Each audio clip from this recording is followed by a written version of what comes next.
तर भंडाऱ्यात सुद्धा गॅस सिलेंडरसाठी नागरिकांची धावपळ सुरू आहे। एकीकडे मुबलक प्रमाणात गॅस सिलेंडर उपलब्ध असल्याचं प्रशासनाकडून सांगितलं जात आहे, मात्र प्रत्यक्षात परिस्थिती काहीशी वेगळीच असल्याचं चित्र पाहायला मिळत आहे।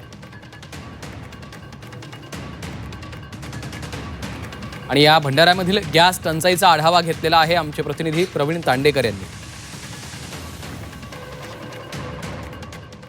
भंडारा जिल्ह्यात देखील आता गॅस तुटवडा आपल्याला निर्माण झालेला पाहायला मिळत आहे। एकंदरीतच जे व्यावसायिक सिलेंडर आहे ते बंद करण्याचे आदेश शासनाने दिलेले आणि जे घरगुती सिलेंडर आहेत ते आपण घरगुती वापराकरता देणार असंही शासनाच्या मार्फत सांगण्यात आलेलं आहे। तर भंडारा जिल्ह्यात 6 दिवस पुरेल इतकाच साठा उपलब्ध असल्याच्या प्रशासनाच्या वतीने सांगण्यात आलेलं आहे। मात्र आज परिस्थिती काही वेगळीच आपल्याला पाहायला मिळते। आपण इंडियन गॅसच्या गोडाऊनला आणि बरेच जे सिलेंडर भरण्याकरता या ठिकाणी नागरिक आलेले ते आल्या पावली परत जावं लागत आणि या ठिकाणी गोडाऊन मालकांनी सुद्धा लिहिले की सिलेंडरचा स्टॉक नाही आहे। मग त्यामुळे कुठेतरी प्रशासन खोटं बोलत आणि नागरिक सुद्धा आता सिलेंडर जे घेऊन येतात ते परत येतात। आपल्यासोबत एक नागरिक आहे जे आपला सिलेंडर घेऊन आले।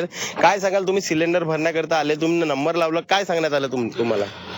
आम्ही सिलेंडरचा नंबर हा 5 दिवसापासून लावलेला आहे आणि काल एजन्सीमध्ये गेलो असता त्या एजन्सीचे मालक जे हेडा साहेब आहेत त्यांनी म्हटलं की उद्या तुम्ही सकाळी कोणत्याही हालतीत गोडाऊनमध्ये जा आणि तुम्हाला सिलेंडर मिळेल, सिलेंडरचा तुटवडा नाही। मी सकाळी येऊन गेलो तर म्हटलं होऊ शकते बा गोडाऊन बंद असेल म्हणून आता उन्हात आणत पुन्हा आलो तर आताही गोडाऊन बंद आहे आणि येथे चौकीदारांना विचारलं असतं तर माल न आल्यामुळे आम्ही सिलेंडर आमचे गोडाऊन बंद आहे। प्रवीण तांडेकर, झी 24 तास, भंडारा।